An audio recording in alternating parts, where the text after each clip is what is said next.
RTC cross రోడ్లోని సంధ్యా థియేటర్లో జరిగిన తొక్కిసలాటలో ఒక లేడీ చనిపోయింది. దానికి కారణం సినీ నటుడు అల్లు అర్జున్ చెప్పేసి అరెస్ట్ చేయడం జరిగింది. ఇది ఎంతమంది తెలుసు అండి? ఎవరైతే క్రెడిట్ కార్డు వాడుతున్నారో వాళ్ళకి 2008లో NCDRC విధించినటువంటి 30% పరిమితిని, అంటే ఒకవేళ క్రెడిట్ కార్డు కట్టకుండా డిఫాల్టర్ అయితే 30%కి మించి ఎక్కువ ఇంట్రెస్ట్ కానీ పెనాల్టీ కానీ వసూలు చేయడానికి వీల్లేదని చెప్పేసి తీర్పు ఇవ్వడం జరిగింది. ఇప్పుడు ఆ తీర్పుని సాక్షాత్తు సుప్రీంకోర్టు కొట్టివేసి 30% పరిమితిని ఏదైతే విధించిందో దాన్ని ఎత్తివేయడం జరిగింది. అంటే ఎవరైతే క్రెడిట్ కార్డు ఇష్యూ చేసే బ్యాంక్స్ కానీ ఫైనాన్సర్స్ కానీ ఉన్నారో వాళ్ళకు నచ్చినంత పెనాల్టీని కానీ ఇంట్రెస్ట్ కానీ వసూలు చేసుకోవచ్చు అని చెప్పేసి ఫుల్ పవర్స్ ఇవ్వడం జరిగింది. ఇది ఎంతమంది తెలుసు?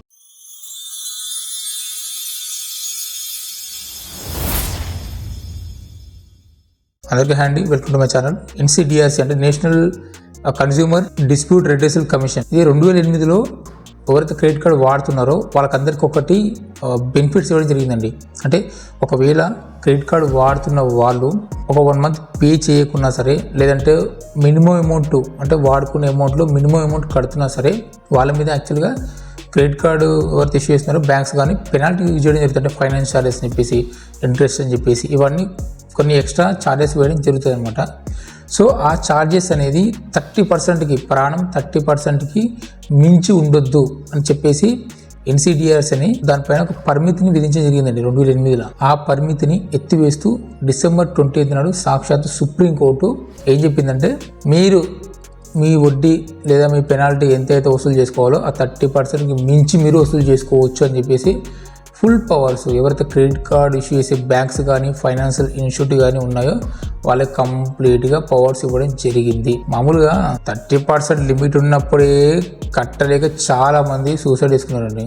ఇప్పుడు ఆ 30% లిమిట్ ఎత్తేసి వసూలు చేసుకోవచ్చు అని చెప్పేసి సాక్షాత్తు సుప్రీంకోర్టు ఇవ్వడం జరిగింది.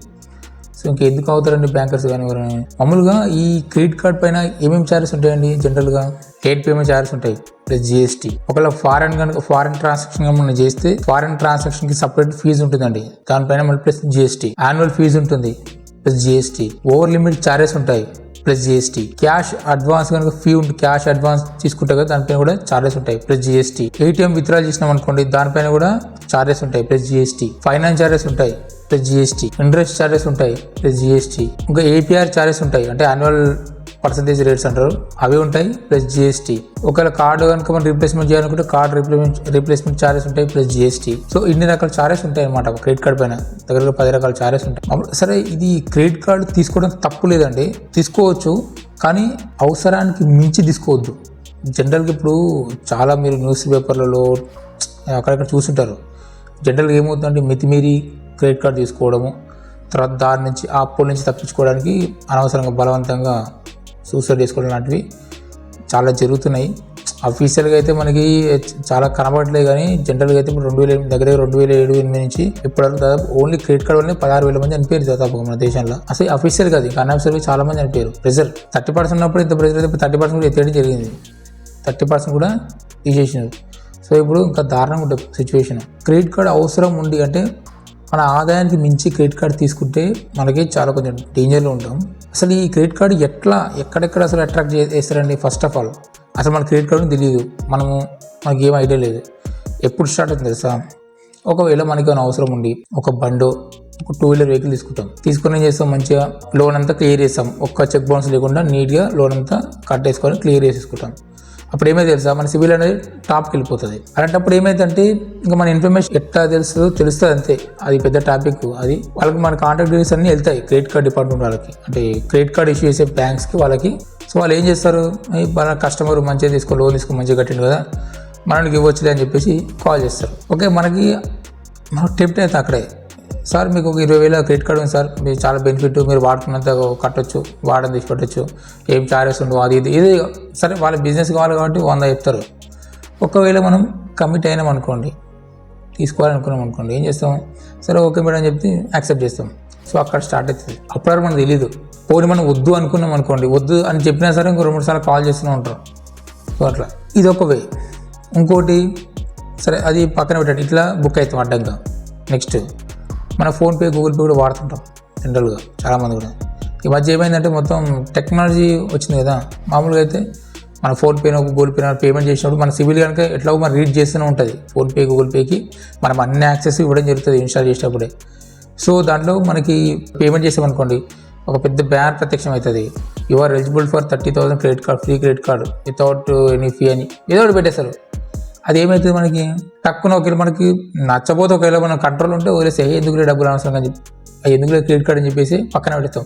మామూలు కొంతమంది అంటే అది వస్తుంది కదా తీసుకొని పెట్టుకుంటే ఏమైతే అని చెప్పేసి తక్కువ క్లిక్ చేస్తాం, అక్కడ అడ్డగా బుక్ అవుతాం. నెక్స్ట్ ఏదైనా యాప్ లోన్ తీసుకున్నాం అనుకోండి, యాప్ లోన్ ద్వారా కూడా మనకి క్రెడిట్ కార్డ్ అంటకట్టడం జరుగుతుంది, అక్కడ బుక్ అవుతాం. నెక్స్ట్ ఎక్కడ జనరల్ గవర్నమెంట్ సర్వీసులు కూడా ఉంటాయి. ఇప్పుడు సిఎస్ సెంటర్ కానీ మీ సేవ కానీ వాళ్ళు కూడా టార్గెట్స్ ఇచ్చింటారు. లేదంటే బ్యాంక్స్ కూడా టార్గెట్ ఇచ్చింటారు మీరు క్రెడిట్ కార్డ్ సేల్ చేయాలని చెప్పేసి. అక్కడ అంటే ఫ్రెండ్సే కానీ రిలేషన్స్ కానీ ఎవరైనా సరే మనకు తెలిసిన వాళ్ళు క్రెడిట్ కార్డ్ తీసుకో, క్రెడిట్ కార్డ్ బెస్ట్, ఇది బెస్ట్ ఆఫర్ ఉంది, లేదంటే ఇది ఇవన్నీ ఫ్రీ ఉంటాయి మీకు మొత్తం అని చెప్పేసి అంటే మోటివ్ ఎట్లనే చెప్పి కన్వీనియన్స్ చేయడం. అలాంటప్పుడు బుక్ అవుతాం అడ్డంగా. ఇంకోటి ఏంటి మనంతలో మనమే బుక్ అవుతాం. మనకి క్రెడిట్ కార్డ్ అవసరం ఉంది అనుకోండి, దీనికన్నా ఏమైనా అవసరం వచ్చి ఇక క్రెడిట్ కార్డ్ కోసం అల్లా అప్లికేషన్ పెడతాం. ఎప్పుడైనా బై లక్లో ఎవరికొరు కనెక్ట్ అయితే వాళ్ళు మనకు కాల్ చేయడం, క్రెడిట్ కార్డ్ ఇవ్వడం. సో ఇన్ని రకాలుగా క్రెడిట్ కార్డ్ రావడం జరుగుతుంది మనకి. మామూలుగా ఏంటంటే ఇప్పుడు వీడియో చూసే వాళ్ళు అనుకోవచ్చు తీసుకుంటే ఏమైనా తీసుకున్నాం కదా క్రెడిట్ కార్డు, ఒక్క క్రెడిట్ కార్డు ఓకే. అంటే క్రెడిట్ కార్డు ఎట్లా తీసుకోవాలండి, అవసరం వేరు అత్యవసరం వేరు. క్రెడిట్ కార్డ్ అయినా సరే ఒక అప్పు అన్నట్టు, అది వాడుకుంటేనే కడతాం కదా, వాడుకోకపోతే కట్టాం కదా అని చాలామంది అనుకోవచ్చు. వాడాల్సి వస్తుంది, అది అంతే. అది క్రెడిట్ కార్డు ఉందంటే జేబులో ఉందంటే అది ఎట్లో తిరిగా వాడాల్సిన సిచ్యువేషన్ వస్తుంటుంది మనకు కూడా.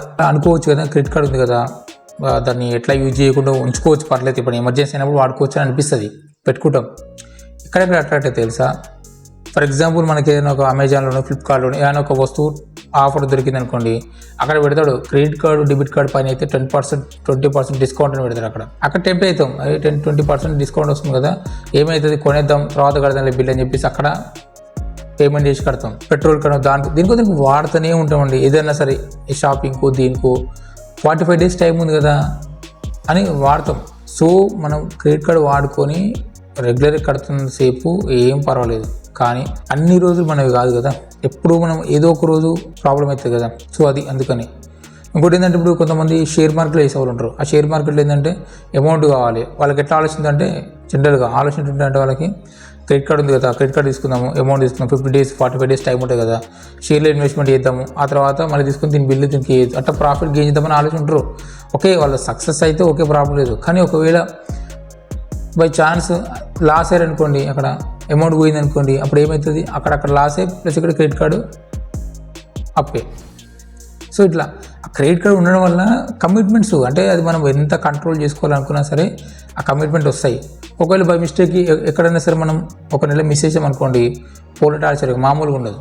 అది అందరూ తెలిసిన విషయం, ఇది కొత్తగా చెప్పాల్సిన అవసరం లేదు. వాళ్ళు ఎట్లా మాడతారు, ఎంత మర్యాదగా మాడతారు అనేది అందరూ తెలిసిన విషయమే.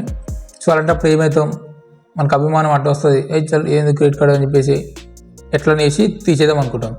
అదే టైంలో ఇంకోటి ఫోన్ చేస్తారు క్రెడిట్ కార్డు ఆఫర్ ఉంది అని చెప్పారు అనుకోండి, దరిద్రం ఏంటంటే మనం ఇది ఆలోచన అప్పుడు వస్తుంది, ఏడు ప్రెజర్ పెడుతుంది కదా, అది కొత్త క్రెడిట్ కార్డు కదా, అది తీసుకొని దాంట్లోకి తీసి దీంట్లో పడేద్దాం కదా ఆలోచన వస్తుంది.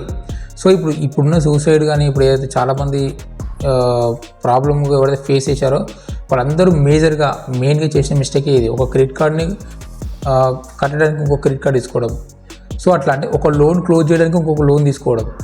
సో ఇట్లా ఇది మెయిన్ ఇష్యూ అయింది. దీనివల్ల చాలామంది చాలా రకాలుగా ఇబ్బంది పడ్డారు. చాలామంది ఫ్యామిలీస్ ఆగమైనాయి, చాలామంది కూడా సూసైడ్స్ చనిపోయారు. అసలు మనకు ఆఫీసర్కి అయితే ఇంకా రికార్డు లేదు, కానీ మన చుట్టుపక్కల ఊరు మనకు కనిపిస్తూ ఉంటారు. సో అంతెందుకంటే రీసెంట్గా ఢిల్లీలో కూడా ఒక దగ్గర 8 lakhs క్రెడిట్ కార్డు తీసుకొని 8 lakhs అప్పు చేసినాడు క్రెడిట్ కార్డు పైన. వాళ్ళు పెట్టే టార్చ్ పెట్టుకోలేక బిల్డింగ్ పై నుంచి దూకేశాడు. అంటే 4 ఏళ్ళ పాపను పట్టుకొని వాళ్ళ అమ్మాయిని పట్టుకొని బిల్డింగ్ పై నుంచి దూకడం జరిగింది. వాళ్ళని పట్టుకోవడానికి వెళ్ళిన వాళ్ళ మదర్ కూడా వాళ్ళ వెనకాల దూకేసింది. సో ఏమైంది, ఫాదర్ చనిపోయిండు, ఆ పాపకు ఫ్రాక్చర్ అని. సో మీరు గూగుల్లో కొట్టండి తెలుస్తుంది, కనబడతాయి కూడా. సో ఇట్లా ఉన్నాయి, చాలా ఉన్నాయి. సో ఎందుకు అట్లా అవుతుందంటే మన అర్హత మించి తీసుకోవడం. ఇప్పుడు మనకి ఫర్ ఎగ్జాంపుల్ ఒక పర్సన్ జీతం ఒక 15,000 అనుకోండి, నెలకి 15,000 జీతం సంపాదించే వ్యక్తికి 30 నుంచి 50,000 క్రెడిట్ కార్డు ఎందుకండి? ఆ 15,000 ఇప్పుడున్న ఖర్చులకి ఇప్పుడున్న ఫ్యామిలీ మెంబర్స్కి సగం అమౌంట్ అక్కడికి వెళ్ళిపోతుంది. మిగతా 7,000తోని దానికి 30,000 పైన కార్డు ఎందుకు తీసుకోవడం? 30,000 ఇస్తారు, 1,00,000 కూడా ఇస్తుంటారు కొన్ని బ్యాంక్స్ కూడా. వాళ్ళకి ఏంది, వాళ్ళకి ఒక బిజినెస్ అది, వాళ్ళు చేస్తూనే ఉంటారు అంతే. వాళ్ళకి కావాలి, ఇచ్చేటప్పుడు మంచిగా మాడతారు, ఇచ్చిన తర్వాత కట్టినప్పుడు అప్పుడు రఫ్గా మాడతారు, అది అంతే కామన్, ఎవరైనా అంతే. సో మెయిన్ కంట్రోల్ అక్కడ. సో మామూలుగా 30% కంట్రోల్ ఉన్నప్పుడే అది అంత ఇష్యూ ఫేస్ చేస్తే, ఇప్పుడు ఆ 30% పరిమితులు ఎత్తేం జరిగిందండి కంప్లీట్గా. సాధ్యమైనంత వరకు క్రెడిట్ కార్డులో జాగ్రత్తగా ఉండండి. నేనైతే నా సజెషన్ మట్టుకి, నా అభిప్రాయం మట్టుకైతే క్రెడిట్ కార్డులకు ఎంత దూరంగా ఉంటే అంత మంచిది. మామూలుగా కొంతమంది అనుకోవచ్చు ఒక్కటే క్రెడిట్ కార్డు కదా తీసుకుంటే ఏమవుతుందని. సో అదే ఒక్కటే క్రెడిట్ కార్డు అనుకుంటాం, కానీ ఒక్కదాంతోనే ఇంకా చాలా విరిగిపోతాయి. సో అట్లా. సో ఈ నా అభిప్రాయం ప్రకారం ఏంటంటే, ఇప్పుడు ఈ కొత్త సంవత్సరం నుంచి ఒక రెజల్యూషన్ చేసుకోవాలి. ఏంటంటే మీరు క్రెడిట్ కార్డులు ఒక్కటే కదండి, యాప్ లోన్లే కానీ ఏదైనా కానీ జనరల్గా అనుకోవచ్చు కదా చాలామంది, ఏంది అవసరం తీసుకుంటే తప్పేంది, తీసుకొని కడతాం కదా అనుకోవచ్చు. అవసరం వేరు, అత్యవసరం వేరు. అప్పు అని ఎప్పుడు తీసుకుంటారు తెలుసా? అత్యవసరం అప్పుడు తీసుకుంటారు, అవసరాన్ని తీసుకోరు ఎవరు కూడా. ఇష్టం వచ్చినట్టుగా అప్పులు ఇచ్చి అది ఇచ్చి ఇది ఇచ్చి అంటే అన్నీ ఈజీగా దొరికిపోతున్నాయి, అప్పులు ఈజీగా దొరికిపోతున్నాయి. ఒక దందా, ఇది ఒక ఫైనాన్షియల్ ఒక ఇది, అది ఇస్తూనే ఉంటారు. అది వాళ్ళకు బిజినెస్ కావాలంటే ఇస్తూనే ఉంటారు అప్పులు. సో ఎందుకంటే అటువంటి ఏదైనా అర్జెంట్ ఉంటేనే, ఎమర్జెన్సీ ఉంటేనే అప్పు చేసేవాళ్ళు పెద్దవాళ్ళు కూడా. సో ఇప్పుడు కూడా ఏంటంటే కొంచెం క్రమశిక్షణ, అంటే డిసిప్లిన్, మనీ విషయంలో కానీ డిసిప్లిన్ ఉంటే రేపు పొద్దున ఏ ఇష్యూ అయినా సరే మన దగ్గర దాకా రాకుండా ఉంటుంది. సో ఇది నా అభిప్రాయం. ఇంకోటి ఏంటంటే మన ఆదాయానికి మించి క్రెడిట్ కార్డులు కానీ అప్పులు కానీ తీసుకోవద్దు. మన ఆదాయానికి మించి కార్లు బంగ్లాలు కూడా కొనవద్దు. మన ఆదాయానికి మించి కూడా లేనిపోయిన అప్పులు చేసి తిప్పలు పడద్దు. సో ఈ కొత్త సంవత్సరం నుంచి మన రెజల్యూషన్ ఏంటంటే, డైటింగ్ చేస్తాము, లేకపోతే రోజు గుడికి వెళ్తాము, లేకపోతే పొద్దున్న లేచి ఎక్సర్సైజ్ చేస్తాము. ఈ అన్నిటికంటే ముందుగా ముఖ్యంగా ఈ సంవత్సరం ఎటువంటి ఒక్క రూపాయి కూడా అప్పు చేయకుండా బతకాలి. అప్పు చేయకుండా, ఒకరి దగ్గర చేయి చాచకుండా బతకాలి. మనకి అప్పు ఉంటేనే టెన్షన్ వస్తుంది, ఆ టెన్షన్ వల్లనే సర్వరోగాలు అటాక్ అవుతాయి. అది అందరూ తెలిసిన విషయమే, చాలామందికి కూడా ఐడియా ఉంటుంది. మనకి ఈ సమాజంలో మనకి ఏదైనా అంటగట్టడానికి చాలామంది చాలా రకాలుగా ప్రయత్నం చేస్తూ ఉంటారు, అది కామన్. కాకపోతే దాని దగ్గర నుంచి ఎంత దూరం ఉంటే అంత మంచిది. సో అయితే అనవసరం సోది అవుతుంది. So wish you happy new year 2025. So అందరూ కూడా ఈ సంవత్సరంలో అప్పులో దూరంగా ఉండి ప్రశాంతంగా ఉండాలని కోరుకుంటున్నాను. Once again wish you happy new year. Thank you for watching. జై హింద్.